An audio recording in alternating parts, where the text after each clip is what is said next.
Hello students, welcome to your English class. This is your English teacher Manpreet. इससे पहली video में हमने discuss किया कि हम आर्टिकल्स कहाँ यूज़ करते हैं और कहाँ नहीं यूज़ करते। अब हम आर्टिकल्स का यूज़ थोड़ा और डिटेल में जानते हैं। आर्टिकल्स में हम क्या पढ़ते हैं, आप सभी को पता होगा। आर्टिकल में हम पढ़ते हैं अ, अन और द, राइट। और आर्टिकल्स के बारे में हमें ये भी पता है कि ये नाउन को बताते हैं, मतलब हम नाउन्स को ही सिंगुलर या प्लूरल्स बता सकते हैं। हम एडजेक्टिव को तो सिंगुलर या प्लूरल नहीं कह सकते। एडजेक्टिव की तो डिग्रीज होती हैं, तो हमें किस पे कंसंट्रेट करना है, नाउन पे, क्योंकि नाउन के ही सिंगुलर्स या प्लूरल्स होते हैं। तो ये आर्टिकल्स जो हम यूज़ करते हैं वो हम नाउन के साथ यूज़ करते हैं। और जैसे कि हम बोलेंगे शी इज़ एन MA, वो एक MA है, मतलब उसने MA की हुई है। और एन क्यों लगाना है, हमने ए क्यों नहीं लगाया, आपको शायद पता होगा कि जिसकी साउंड आती है ना पंजाबी में, जेड़े बच्चे पंजाबी जानते हैं वो जानते होंगे कि ऊड़ा आड़ा ईड़ी दी साउंड इत्थे आएगी। जहाँ साउंड आती है ई, अ की साउंड जहाँ पे आती है वहाँ पे हम यूज़ करेंगे, उस नाउन से पहले हम यूज़ करेंगे an. She is an MA। और आगे हम देखते हैं he is an intelligent boy. अभी आप कहोगे कि एडजेक्टिव के साथ तो हम आर्टिकल्स यूज़ नहीं करते, यहाँ तो यूज़ किया हुआ है। ये आर्टिकल हमें वैसे बॉय के बारे में बता रहा है कि एक लड़का। अब अ बॉय नहीं लिखा, एन बॉय लिखा है, क्योंकि बॉय के पहले एडजेक्टिव आ गया इंटेलिजेंट, और इंटेलिजेंट को हम बोलते समय ई से उसकी साउंड निकलेगी इंटेलिजेंट, तो इसलिए हमने आर्टिकल एन लगाया है। ए और एन का मतलब एक होता है ना, एक लड़का, लेकिन अ बॉय नहीं, एन इंटेलिजेंट बॉय।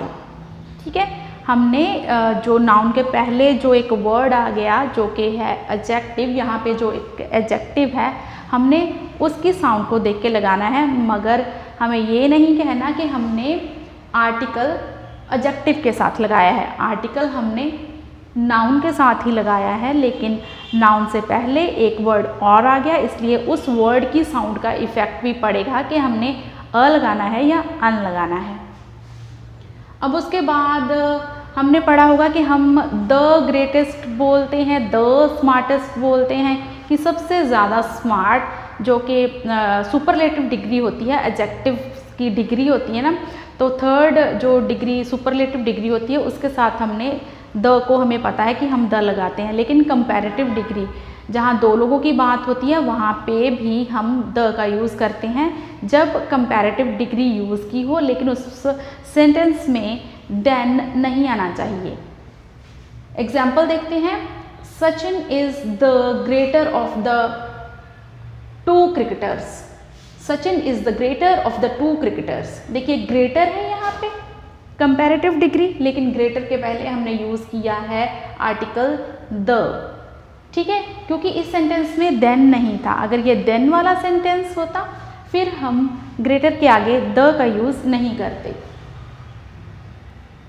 जैसे कि हम थर्ड सेंटेंस देख लेते हैं, Sachin is the greater than Lara. यहाँ पे देन है ना, कंपैरिजन के लिए देन लिखा गया है और कंपैरेटिव डिग्री भी है। यहाँ पे द हमने यूज़ नहीं करना, इसलिए मैंने यहाँ पे क्रॉस लगाया हुआ है। ये सेंटेंस स्ट्रॉन्ग है। और of the 2 cricketers Sachin is the greater, हम ऐसे भी बोल सकते हैं, of the 2 cricketers Sachin is the greater, greater के पहले भी द। आई थिंक आपको पॉइंट समझ आ गया होगा कि जब सेंटेंस में देन है तब हमने द नहीं लगाना ग्रेटर से पहले, लेकिन जब सेंटेंस देन के बिना बना है तो हमने कंपैरेटिव डिग्री के पहले द लगाना है। और उसके अलावा द कहाँ यूज़ होता है, बिफोर म्यूज़िकल इंस्ट्रूमेंट। किसी म्यूज़िकल इंस्ट्रूमेंट की बात करेंगे उससे पहले भी हमने आर्टिकल द लगाना है, जैसे कि द गिटार, द टेबल और द वायलिन।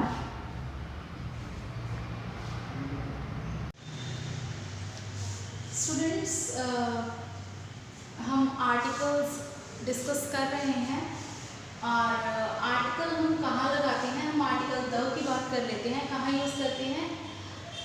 जब प्रॉपर नाउन प्रोसीड करता है एडजेक्टिव के द्वारा, when proper noun preceded by adjective. जैसे कि ये प्रॉपर नाउन है, किसी का नाम, उसे हम प्रॉपर नाउन बोलते हैं। किसी पर्टिकुलर थिंग का, पर्सन का, जगह का नाम, उसे हम बोलते हैं प्रॉपर नाउन। और प्रॉपर नाउन से पहले अगर कोई एडजेक्टिव आता है तो उस एडजेक्टिव से पहले हमें आर्टिकल लगाना होता है। यहाँ पे द आर्टिकल लगेगा। जैसे कि the great Alexander is the king of Macedonia. और उसके बाद हम ये पहले भी डिस्कस कर चुके हैं कि जब हम किसी प्रॉपर नाउन को as a common noun behave करवाते हैं, और we can say that when we use a proper noun as a common noun, we use article before that noun. For example, Nelson Mandela is the Gandhi of South Africa. अब गांधी से पहले the Gandhi तो हम बोल नहीं सकते। The Gandhi, यहाँ पे द गांधी क्यों बोल रहे हैं? क्योंकि जो नेल्सन मंडेला है उन्हें साउथ अफ्रीका में गांधी की तरह माना जाता है। जब हमें बोलना है तरह, तब हम जिसकी तरह बोलना है उसके नाम से पहले द लगा देंगे। Kalidas is the Shakespeare of India. Kalidas क्या है? शेक्सपियर है। इंडिया में उन्हें माना जाता है शेक्सपियर की तरह उनकी मान्यता है। तो शेक्सपियर के पहले the Shakespeare. Kalidas is Shakespeare of India नहीं बोलेंगे हम बोलेंगे Kalidas is the Shakespeare of India. और अगर सिंपल बोलना है कि कालिदास इज अ शेक्सपियर, तो यहाँ पे ठीक है, यहाँ पे आगे कोई और रिमेनिंग सेंटेंस नहीं है।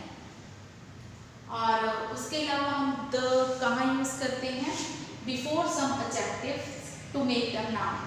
कुछ एडजेक्टिव के आगे हम द लगा के उन्हें नाउन बना देते हैं। जैसे कि the blind, the rich, the poor. Rich का मतलब अमीर, द लगा दिया तो इसका मीनिंग बन गया अमीर लोग। पुअर का मतलब गरीब, द लगा दिया द पुअर तो गरीब लोग। फॉर एग्जाम्पल हम देखते हैं the doctor restored sight to the blind. मतलब जो अंधे लोग थे ना, उनकी जो नज़र थी उनको रिस्टोर कर दिया डॉक्टर ने ट्रीटमेंट के जरिए, through the treatment. The rich shouldn't mock at the poor. The rich अमीर लोग, शुडंट मॉक, मॉक मजाक उड़ाना, shouldn't mock at the poor. The poor गरीब लोग। जो अमीर लोग हैं उन्हें गरीब लोगों का मजाक नहीं उड़ाया जा सकता। के लिए यहाँ पे हमने एट प्रपोजिशन यूज की है। और उसके बाद हम लास्ट सेंटेंस देख लेते हैं। Jesus rose from the dead. Jesus कहाँ से उठ खड़े हुए? मरे हुए लोगों में से। तो आज की हमारी क्लास इतनी ही। हमने आर्टिकल्स के बारे में पढ़ा। आर्टिकल्स के बारे में हमें अभी और भी जानना है, उसके लिए हम 1 या 2 और वीडियोस शूट करेंगे। तो आप लोग बने रहिए चैनल के साथ, सीखते रहिए। Keep smiling and keep learning, and please subscribe to my channel and like the videos.